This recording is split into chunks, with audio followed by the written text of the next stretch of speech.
Good morning, everybody. It's Deacon Tim Wyman here. It's Thursday morning, 10 o'clock, and you know what that means. It's the Parish Coffee Hour with Father Paul and friends.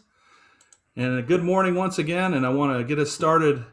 We got started with some good old Irish music there, so welcome, everybody. It's the day after St. Patrick's Day, so we're here with Father Paul. Want to turn it over to Father Paul as he gets us going this morning. Well, good morning, everybody. It's good to be with you today. As Deacon Tim says, it's the day after St. Patrick's Day, and it seemed like a good time to reflect on what it is to be Catholic, what it is to be Irish, what it is to be an Irish Catholic, and we can dovetail that and do a nice overview also of the ministry of Benedictus. So our guest today is Patrick O'Mahony, who's the manager and kind of runs Benedictus, and we'll do some talking as we go along. And I also want to keep in mind too, in a prayerful way, that we're all going through the pandemic still. And really it was St. Patrick's Day last year where we had the 5:30 Mass was the last Mass we had before the lockdown that had the endurance till the end of May, when we partially opened in the limited way we've been able to operate. So we just, as we begin, we also keep in mind all those who are still struggling, and whether it's physically or economically, mentally or spiritually, in the midst of all this. There's been so many people who've died, and so many people who've been impacted in a negative way, and so many who were just worn out by it all. But we're moving forward, so we need to do it gradually, but methodically and consistently. So as we begin, we ground ourselves in prayer. As we trust in you, O God, we ask you to guide us. Bless us in every way we need. Bless us as we open ourselves to you, your life and your love. Bless us as we reflect today on what it is to live our lives as members of the church, live our lives in harmony with our heritage, and to truly be brothers and sisters together. We ask you to guide us as we pray through Christ our Lord. Amen. Amen. Well, welcome, Patrick. It's very, very good to be with you today. Thanks for being our guest, and always for being so positive in just everything you do and everything you are. And you know, it's always a joy to come into the store and just to be visited with, in addition to be taken care of as a customer. How long have you been in the USA? It's probably good to just explore your Irish heritage a little bit, if you don't mind. Father, I've been here since 1988. I came June 10th, 1988, so I've been here 33 years. And that's when I came, and I was 18 years old. 18. What led you to relocate? Well, ever since I was real small as a young boy, I mean, I always had the dream to come to America.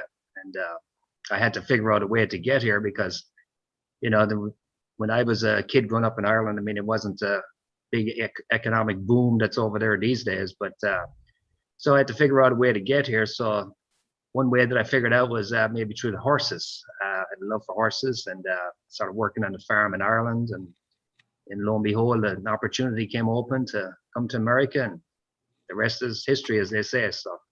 Oh, what kind of work did you do with horses?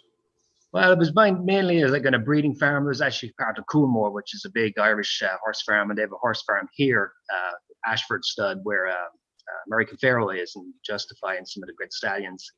And so I worked in Ireland in the summers at Coolmore, and then there was a farm here that used to sell some of their horses that had kind of a pipeline for Irish people to come over and work in the summers, and that's kind of how it started. And then applied for the visa, got the visa, and then came back and applied for the working visa for another 18 months. And as they said, then here we are. Met my wife, and here we are. So. Oh, wow. Did you go to college simultaneously then, or where you were? No, I didn't. I never went to college. Did a little bit of pre-employment courses, and that led me to work in the horses and stuff. So. Okay. Yeah. And what kind of family members do you still have in Ireland? Well, all my brothers and sisters are still there.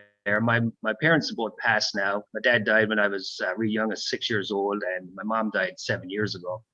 So I have 3 brothers and 2 sisters. And I think we're up to 8 nieces and nephews now. All right. They all still live there in the same hometown where we lived growing up. Was that more in the country or more close to Dublin, or? No, it's a little town called Fermoy. It's around probably 20 minutes outside of Cork City. Another landmark that people would probably be familiar with would be like I'm around 15 miles from the Blarney Stone. So that's a good landmark where people would know. So I'm way down south, the south of Ireland. Oh, okay. Yeah. How often do you get back to visit? Try and go back every couple of years. Our plan was to go back last year, but of course that didn't really happen. But so hopefully when we get through all this, we'll be able to take. My sons want to go back. All my kids have been, but my sons want to go back now again. So they'll be the next ones. We'll go together and take them around again. How old are your kids? My oldest is 21, and then I have a 21-year-old, then a 20-year-old, and 17 and 15. Geez, I didn't know that. And they're all boys? 2 boys, 2 girls. And they all like going back to Ireland, huh? Oh yeah, they all love it. Yeah, they love going home, and they love meeting all their nieces and nephews, and their aunts and uncles. Yeah, they really do. They really enjoy going home. Yeah. Do people in Ireland speak of the U.S. accent that the kids would have? And oh yeah, they accent? do. Yeah, they get picked on pretty good about their accents. Yeah, particularly the girls, because they're a little bit more Southern accents than the boys. So yeah,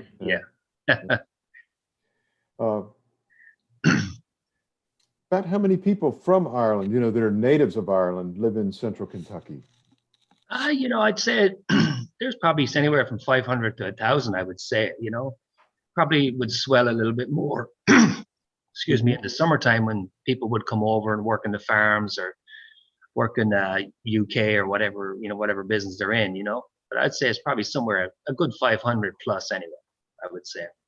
Say of the 500 or so that are here in central Kentucky, what percentage, I think, work in the equine industry then? I'd probably say at least 60%. Be a safe bet, I would say. Most of them do, A lot of the guys who, when I first came over, I mean, they've gone on now and they've bought farms, they own farms, they sell horses at the sales at Keeneland. Some are trainers, so.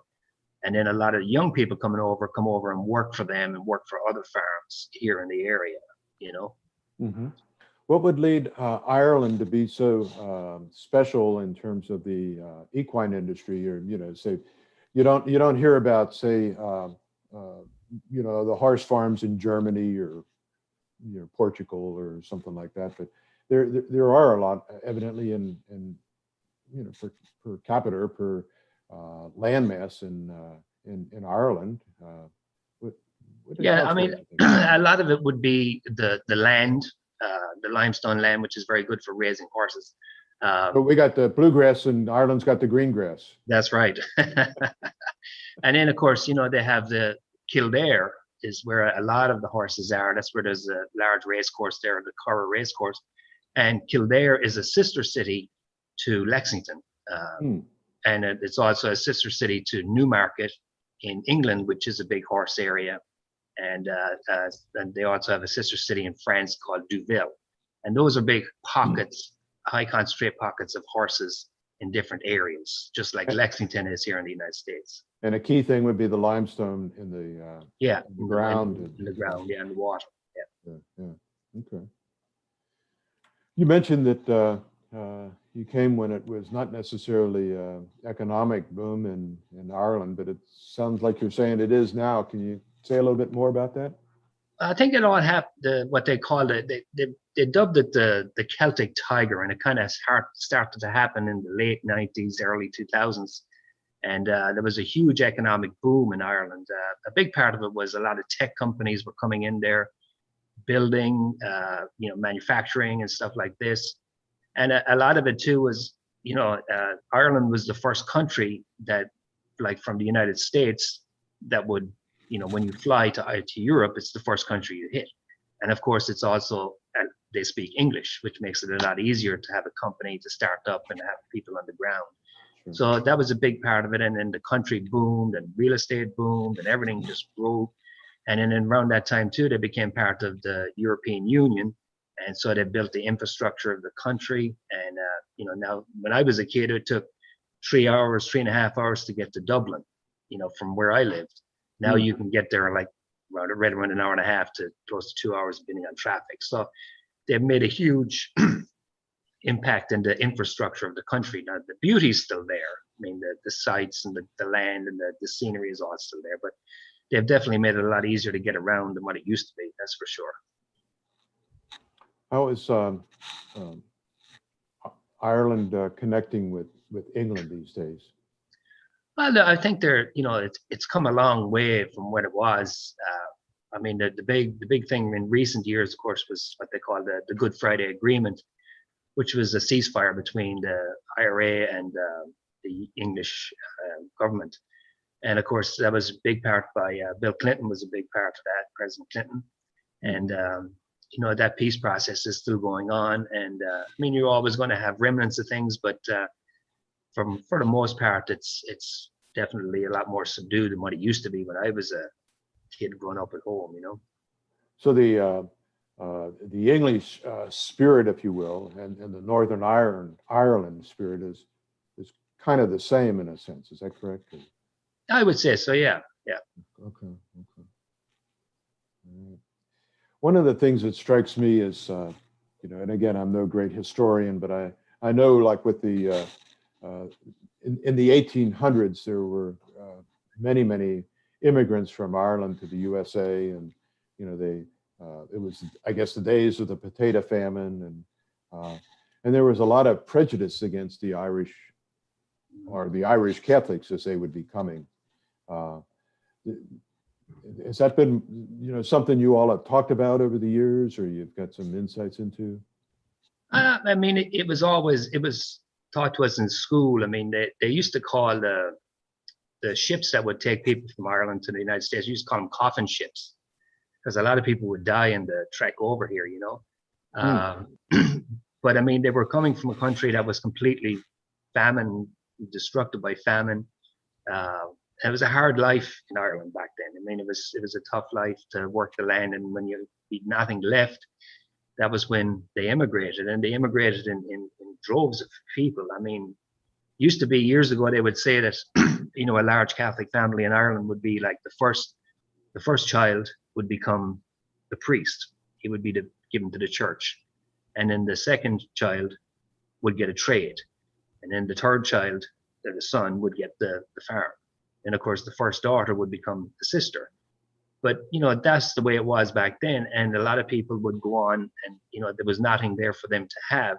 So they immigrated here to the United States and to Australia and all over the world. I think part of my understanding too of the immigrant reactivity was the job market.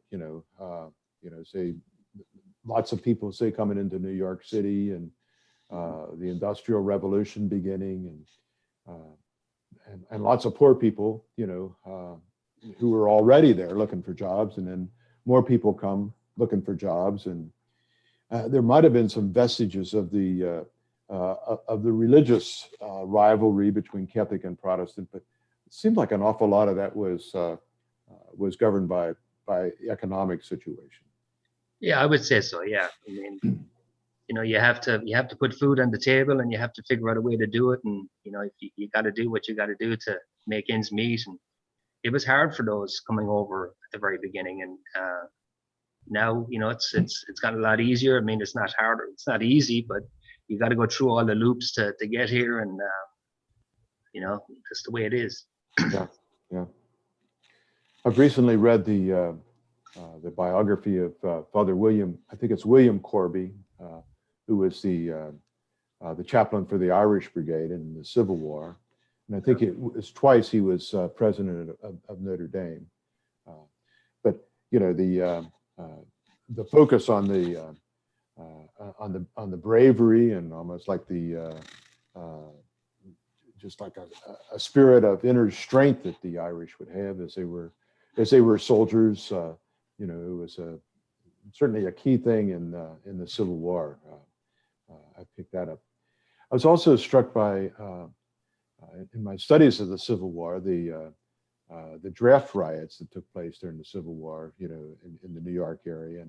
And again, a lot of people had come to the country to begin a new life. And lo and behold, they were asked to fight for a union that they, weren't necessarily invested in. They wanted to just live and be. And just some really remarkable things that have happened over the years, and in relationship to particularly say in the 19th century, of the Irish immigrants coming to the States.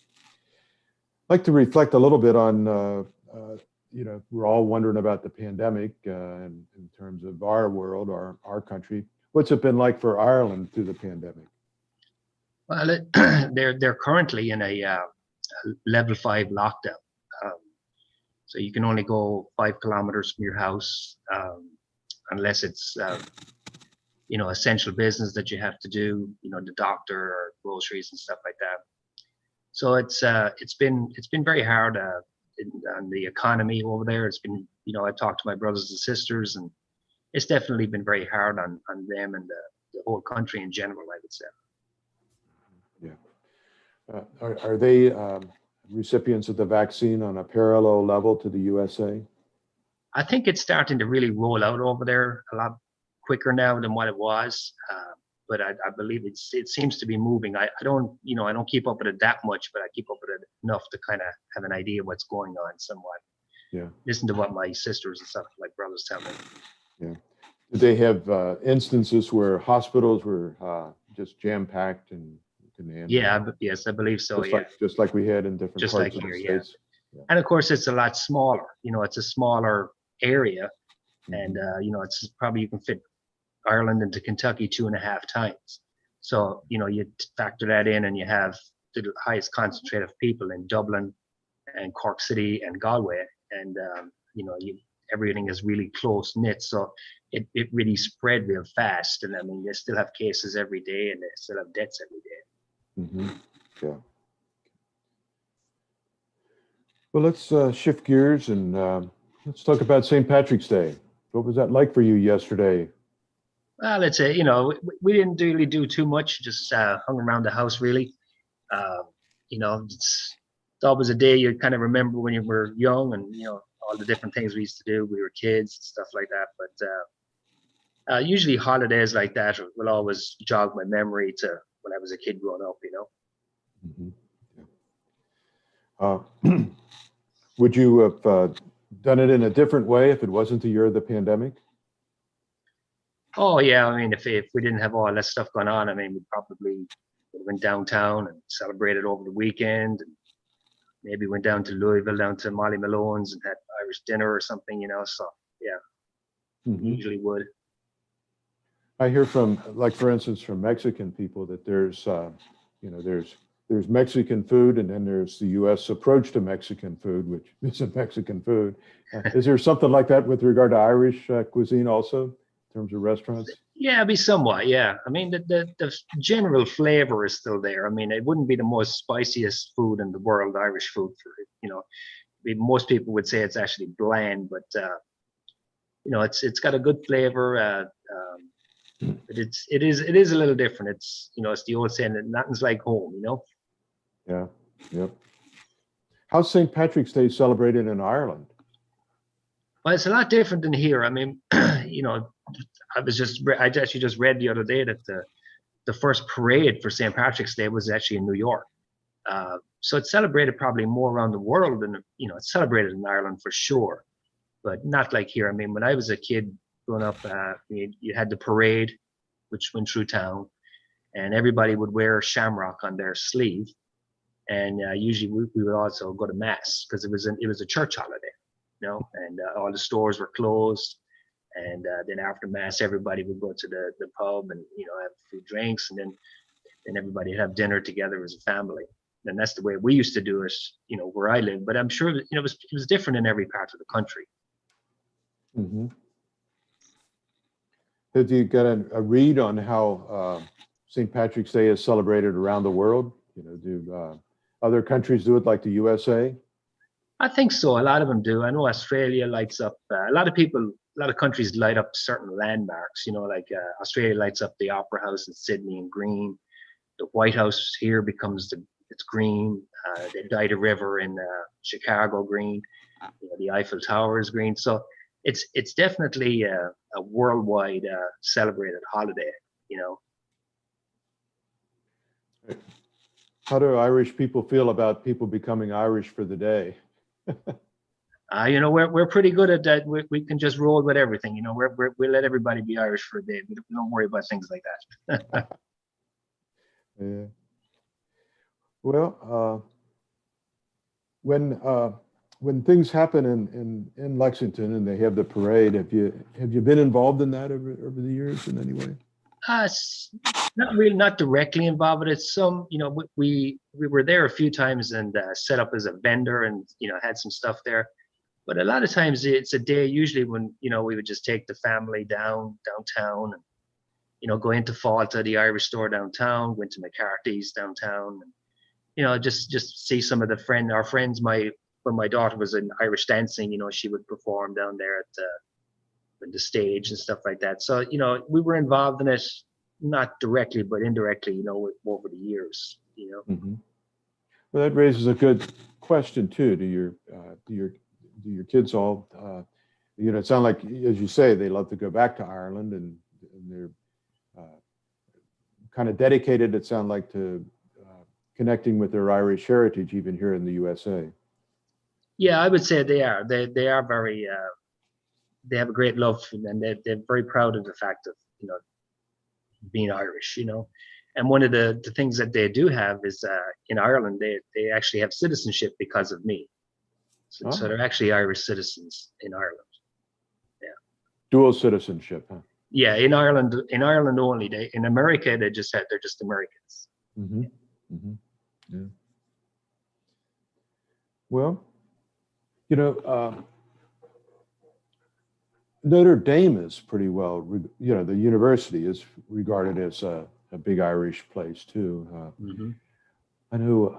Have you been up there over the years? I have. Yeah, I've been a couple of times. One time I was up there for a conference. I've been to 2 football games. Interesting that when I first came over, 18 years or 33 years ago, I really didn't understand American football. And it just so happened that my day off was Saturdays.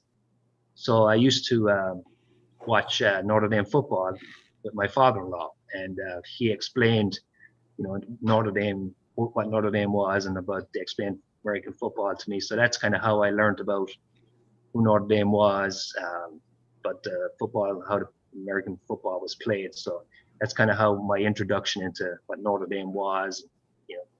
And after, when you go to the campus, it's beautiful, and to go to a game there is definitely an experience. Yeah. I know in my first assignment there was one of our parishioners who was at home and kind of slowly dying of cancer, and he was just an avid Notre Dame fan, and so I went up to Notre Dame. I was up there for a conference, and I think I got an envelope and picked some grass from the football field, and I brought him some of Notre Dame, and there you go.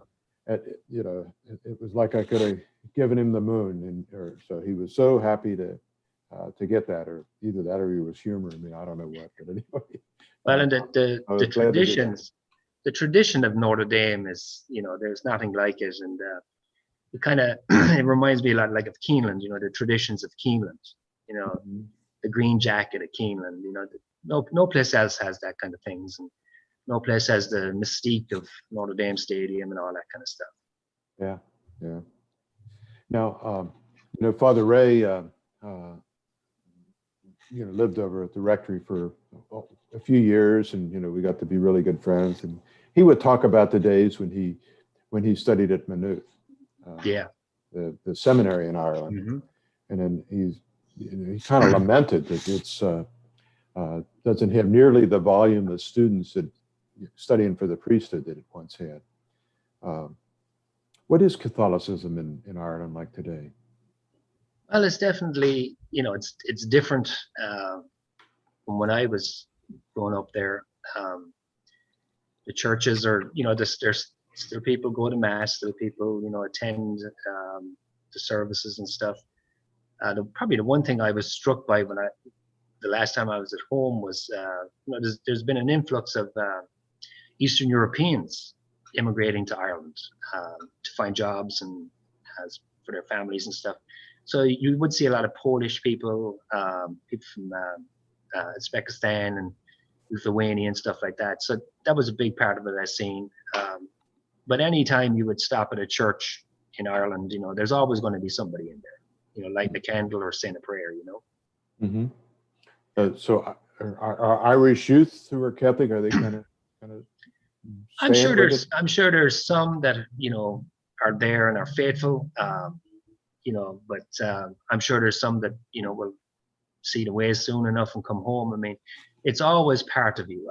I've always thought that it's always part of myself. I mean, I was somewhere away from the church for a long time, and it's always there. Mm-hmm. You were born into it. It was there. The statues in your house, the pictures of the Sacred Heart. It's always around you. There's nothing to walk down the town.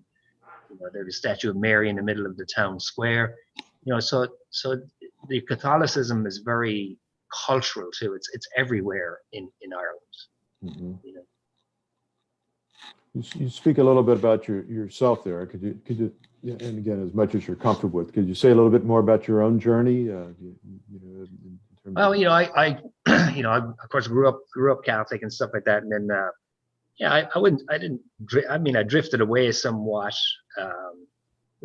As I said, it was always there. I remember two things that the sisters taught me in school was always remember if you're ever in trouble, you can always call them Mary. You can always say Hail Mary, and then always remember that Jesus lives in the gold box in church, in the tabernacle.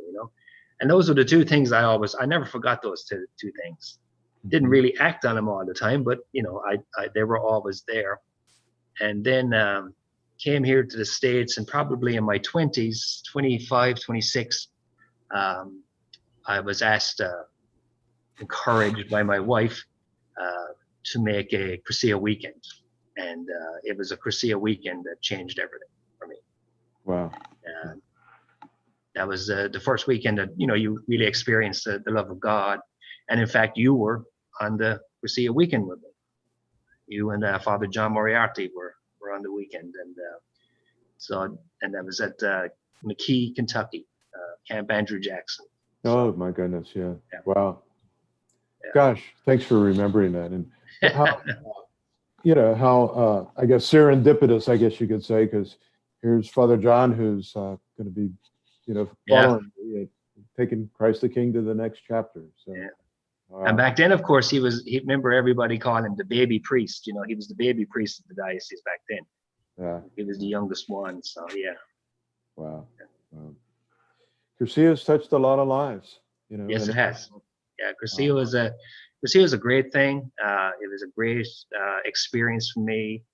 I've been on several teams with it, and I've met some wonderful friends throughout the years, and some today we meet, on a regular basis because of Crescia. Yeah. Part of the idea with Crescia is, I guess, the fourth day of continuing in a small group to share and to support one another and just to help. And again, for our listeners, Crescia is usually like a team of a dozen or so folks, either all male or all female, who take turns making different kind of presentations of the basics of the faith. But they do it with such passion that helps people who are hungry, and sometimes hungry and don't even know they're hungry, for just a deeper relationship with Christ and with the church. And then there's usually two priest chaplains, spiritual directors, and we all give some talks too, and are available for confessions and mass and just talking. So yeah, Crescia is great. Deacon Tim, anywhere along the line, any questions come in or anything you'd like to jump in with? There's an active participant with us. No, but just on the Cursillo topic, I mean, I probably wouldn't know Patrick today if it wasn't for being a part of the Cursillo community. And I think it's one of the beautiful things about it is diocesan in nature. You know, we tend to kind of stick to our parishes. And Cursillo, as Patrick mentioned, I've just met just so many great people, great Catholics. And I know I wouldn't know them if it hadn't have been for the Cursillo movement to be a part of that community over the years. And it's been a lot of years now. So really, I've got some people I would call my closest friends that again, I probably wouldn't know them. Just would have had no opportunity to cross their paths if it weren't for that. So, and I know there, without getting into an ad here, I know I think there's a men's weekend that's going to be coming up over the summer. So if anybody wants to know more about Cursillo and how to check into that, I'd be happy to answer any questions if people want to do that. Just reach out to me. Yeah. Cursillo's been a blessing for so many of us. Me too, that's for sure. And certainly endorse it. Patrick, as we're talking about Ireland, are there other Christian religions that are sort of strong in Ireland, or is it sort of Catholicism and the rest? Well, the Catholicism, of course, would be still probably number one, but the Church of England would be probably second, which like here is kind of like Episcopal. Like in my hometown, there was the Church of England. They had a parish there, and there was a Presbyterian church. In recent years, like in the cities, primarily in Dublin, been in an increase of people of the Muslim faith, and and maybe in Cork City and Galway too, because of the influx of immigrants into Ireland these days. Mm-hmm. But Catholicism is probably still number one, I would say. Yeah. Well, let's talk a little bit about Benedictus. How long has the store been open? The store's been open for 25 years. Started 1996, I think. I was over on Richmond Road. That was where the original store was, and local guy Jim Cloud started the store, and he had. I think I went there in 1998. October of 1998 is when I started. And interestingly, I met Jim, the owner of Benedictus back then, through Cursillo. That's how I met him. Yeah. So it's a small world, really, after all. Yeah. What was the building you're at now? Again, our viewers might not know. It's the store's on Southland. It's on Southland Drive now, 408 Southland Drive, but it started over on Richmond Road, over in back then it was the Kmart shopping center. I think there's a Burlington coat factory over there now in the area. Okay. And then we moved in 2000, 2001 to Moore Drive. And we were on Moore Drive until we moved here probably 9 years ago when we moved here. Yeah, your location's pretty close, across the street from Marika's and Millwood. Yeah, directly across the road from Marika's. Yeah, a good German restaurant. Yeah. What was this store like before Benedictus had it? The location, you mean? Yeah. It was Morris Bookshop before we had it. Really? Yeah, and then of course they moved over to Chevy Chase area. Yeah. And before it was Morris Gift Shop, it was evidently some famous dressmaker shop, because this street at one time was like one of the main principal shopping areas of Lexington. Southland Drive was. Mm-hmm. So it was very popular. Uh-huh. Well, how's I guess in a general way, how's business been during the pandemic? Well, I mean, it's been tough. We had to go through it like everybody else. We had to, we were closed, just offering curbside delivery, stuff like that. It's been hard. It's been very edifying and very appreciative to see the amount of people since we've been able to open back up who've come in and very appreciative that we're still here. And that's a testament to the people of the church here locally. Mm-hmm. The churches themselves are helping in every way they can. I mean, the churches are not at full capacity, so the amount of candles that they're using and their communion ware that they're using is not as the volume it used to be. But it's starting slowly but surely. It's all starting to come back, and people are getting a little bit more comfortable coming out and stuff like that. So hopefully we're on the right track here. We just need to keep moving forward. Trying to remember how you handled the Christmas season. Were you doing just curbside service then? Or? No, we were able to be actually open. I think it was like late fall when we were able to actually open, and but it was very hard with our vendors trying to get product in because everything was shut down. So we had we did what we could with what we had, and we were at the mercy of the vendors and the shippers and stuff like that. But it was a good a good Christmas, and people really came in. We did see which was very interesting. It was one of the biggest Advent seasons we've ever had, with people being at home. That more devotions for the Advent season. Advent wreaths were real popular.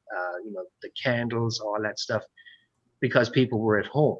So when they needed something, so we were there to be able to provide that need for the Advent season leading into the Christmas season. And we've seen a little bit the same now through the Lenten season, as we get ready to come up on Easter here pretty soon. Mm-hmm. Good. What would you say would be some important events in the history of Benedictus? One of the events that I always sticks out, there's been several, but one sticks out was the time when Bishop Gaynor came and he actually blessed the store as a Catholic apostolate, which was a big thing back then. I mean, it was actually his first public act that he did as Bishop of Lexington, and he blessed the store. And back then, the radio station was inside the store. That was a big day. Then, of course, years on from then, when the store was bought by the diocese, Bishop Gaynor was here, and he was part of it as well. That was a big event, and then we moved from Moore Drive to here where we are now.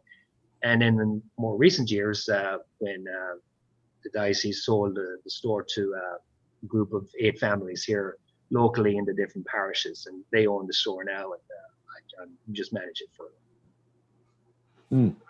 Okay. Is there such a thing as conferences for managers of Catholic bookstores where you get together and trade ideas? And yeah, there's a group out there. It's called the Catholic Marketing Network, and they're there to provide support for the stores.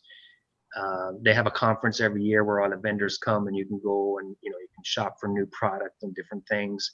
It's also a place where you can call and say, hey, I need to find XYZ, or somebody's looking for this or that. They'll lead you in a way to find a product for people. But a lot of it is, over the years, it's trial and error. You get the hang of it after a while, and Mm-hmm.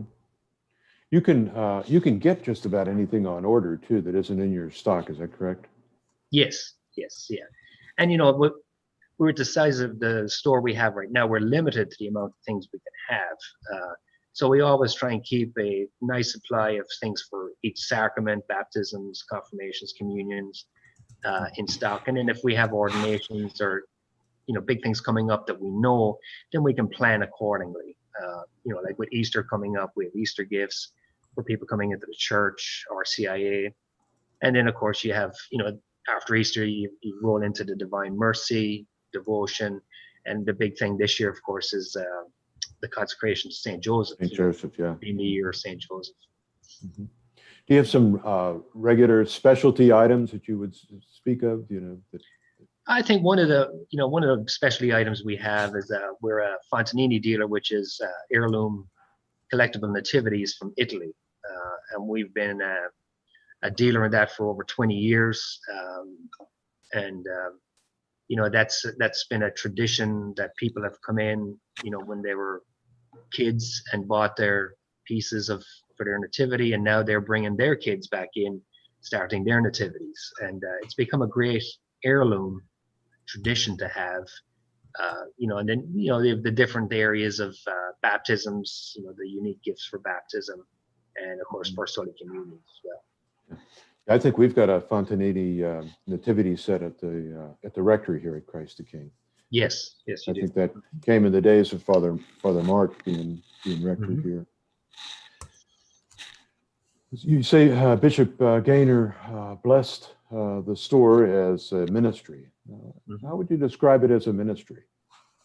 Well, I mean, people will come in and you don't really know what's going on in their life. They come in and they say, like, I need something for somebody who's very sick. I need something for somebody who's away from the church. What can you do? So you kind of lead them, not in a way to make a sale. It's not the idea. Is just to show them what they can have or they can use to help them in that particular circumstance they're in. Like if there's somebody who's sick, you might ask the question, well, what is the ailment? And if they say cancer, then you can lead them to St. Peregrine. And then, of course, the idea is that St. Peregrine is the patron saint of cancer. And a lot of times you can see that it brings a lot of comfort to people. And people, there's all kinds of things that people suffer from every day. And a lot of times you just don't know. And sometimes it just might be, hello, how are you? Can I help you? I'm just browsing. And then you just say, well, if you need anything, you just let me know. And some people will come in and sit for hours and grab a book and peruse around. And, we just let them be. It can be a place just to come and relax and just forget about things for a while and just take it easy. And we can be there to help them if they need be. Yeah, you have some armchairs, kind of like living room chairs around where people can just sit and be, right? Yeah. Mm-hmm. Yeah, And that was always a thing we wanted to make it a very comfortable and peaceful area for people to come and just sit and browse, grab a book and browse, chit chat, and somebody might come in they know, and then they're having a conversation. And before pandemic days, we had like a little coffee area where people could have coffee and stuff. So hopefully we'll be able to get that back again here in the distant future. How'd you become such a good listener? My wife probably wouldn't say that. I guess I just learned it over time. As I said, you don't really know where people are. And sometimes people just want to say something, they just want to talk. And of course, you could be, it never fails. You're always in the middle of something and you have to stop that. And, but you have to make time for people too, and that's the stock on the shelves and all that stuff can come later. But if somebody needed to say something, you just kind of have to be there for them. Mm-hmm.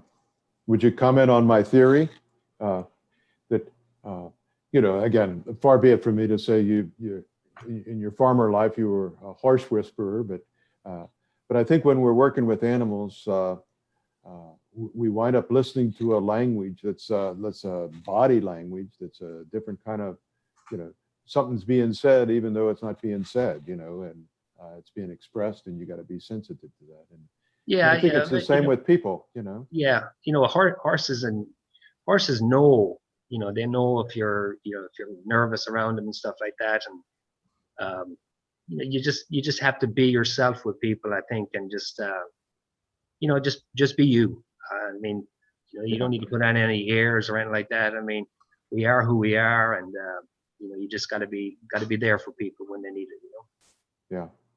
Kind of be at peace inside, and trust that can touch others too. Can you relate some instances where life at Benedictus has impacted the faith of somebody that you've noticed? Well, there definitely has been people that I would say, over the years, have come into that the store was part of their journey into the church, or their journey back to the church. Families, that had issues and stuff like that have come back. So the store has definitely been there, for people as a means to help them on their journey back into the faith, or just the journey into the faith in general. Mm-hmm. Does it happen very often that customers will discuss like issues in their parish or in the church or even in their own lives when they're in there? Yes, yeah, that's. I mean, you'd have somebody in from Christ the King, who's talking to a parishioner from Mary Queen, and yeah, they'll talk, what's going on at the different churches and stuff like that. Or a deacon from this church meets a deacon from that church, so there's the conversations usually of what's going on in the area and in the different churches. Yeah. Mm-hmm. I think that's one of the unique things about Benedictus. I've had this happen to me, and I know I've heard it from other people. You walk in there thinking I'm just going in here to get this book or whatever. You walk in and there's somebody that you haven't seen for a while from a different parish or even the same parish, but just I almost think it's like Cheers, like it's like the Catholic version of Cheers. There's just not a bar, but people get in there and they just kind of talk about what's going on, and you get into these. You intended to be in there for 10 minutes to get your book and get out, and 30 or 45 minutes later you're still in there talking to the person you ran into. So that's happened to me a number of times, and I know it's happened to lots of other people. So it is a great gathering place for the Catholic community, and I think also probably an outreach for outside the Catholic Church, people coming in and checking things out. And I remember Mike Allen sharing when he was in his discernment phase before he came into the church, he almost felt like he had to look over his shoulder before he walked in because he was afraid like one of his congregants would see him coming into the Catholic bookstore.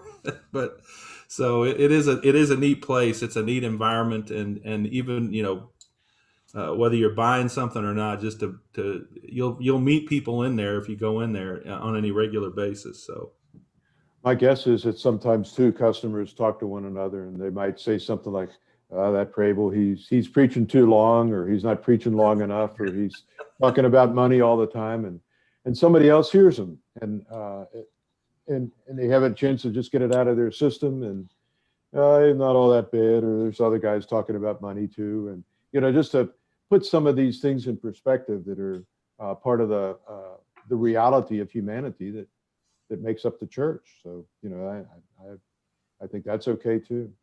So what's your staff like, Patrick? Well, we have right now there's just me, and I have two part-timers, and it works out well. Elizabeth's been with us for several years, and Joel is our new employee, and he's been with us 6 months now. So, and for years we had everybody loved Donna when Donna was here, and now she's at the diocese. So, and Kathy was here. So every it's almost like family, because people would come in and, oh, I need to talk to Elizabeth, or I need to talk to Patrick about whatever, so certain people go to different people, and that's kind of the way it's always been. Mm-hmm. Yeah, and they're, I guess, people of faith also. I guess you'd want somebody, and yes, yeah, both of them are they're both Catholic, and they practice their faith, and then they're also very, very good with people, and help each other, and when they're on their journey coming into the church as well. Well, questions come in. Deacon Tim, could you read that again for us? Yeah, sure. Yeah. So Barb's asking, what's the proper way to dispose of a broken statue of a saint? And I'm presuming that it's a blessed object or blessed statue. So you want to take that one, Patrick? Well, traditionally you would break the statue and you would bury it. And that's the best way to dispose of any blessed object. Yeah. Okay. That's true. Yeah. And even if it's if it's something that's used in a church, then the idea would be to do it on, if it's porcelain or something like that, to break it and bury it on church grounds. Yeah, and we have a lot of people too that would have items that they would find in their house, and they'll call and say, "What do I do with this?" And a lot of times we'll just say, "Just bring it over here, and I'll make sure it'll go to a good home." And There you go. somebody will always take something. Yeah. So we can always find a home for something. How many years did you, let's go back a little bit. How many years did you have the radio station here? I think the radio station was started. Well, it definitely was in around 2000, I think. Uh-huh. So it was here, until we moved here.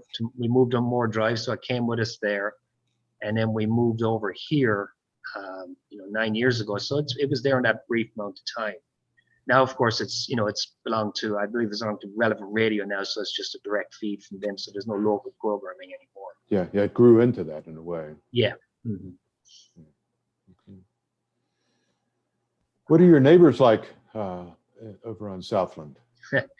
Well, it's we're right next door to a liquor store, which is ironic. Bishop Gaynor used to always say we need to put a tap on the wall, So, but they're all both neighbors on each side have they've been very friendly. We have the liquor store on one side, and we have a Mediterranean cafe on the other side. So everybody in the street is very friendly. We're just a couple of doors up from Southland Bagel, which is little Catholic Tim Chaucer's. So we got everything covered. We got the bagels and beer. What more do we need? All right. Far be it for me to interject myself too much, but what can you say about the chili cook-offs you've had over the years? Well, you are currently the reigning champion of the Benedictus chili cook-off, and your picture is shrined on the wall. So hopefully, until we can have another in-person event here, you will continue to remain the champion until then. I might be the longest reigning champion. Yes. And until you're unseated, you will not come off the wall. Oh, okay. Well, I don't really feel deserving of a second term, but we'll take it as it comes. So.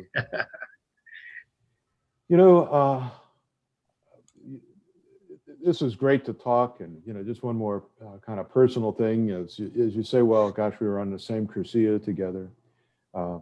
My dad died when I was 6'2", so it's the kind of thing that changes your life. We recently had the funeral of a fella who's had one son, and he's 6 or 7 too, and your heart just opens because we miss our dads, and good families and aunts and uncles, good mom. It's still not the same as growing up with a dad. But you just kind of hold that in your heart and move forward. I don't know if you can reflect a little bit on some of that. I would. Yeah, I would definitely. Yeah, I agree completely. I have no memories of my dad, my father. But I was very lucky in a way because my godfather was very, very close to us. And he kind of was a father figure to us growing up. And he wasn't our father, but he was my godfather. He was very, he's very good to us, very good to my mother.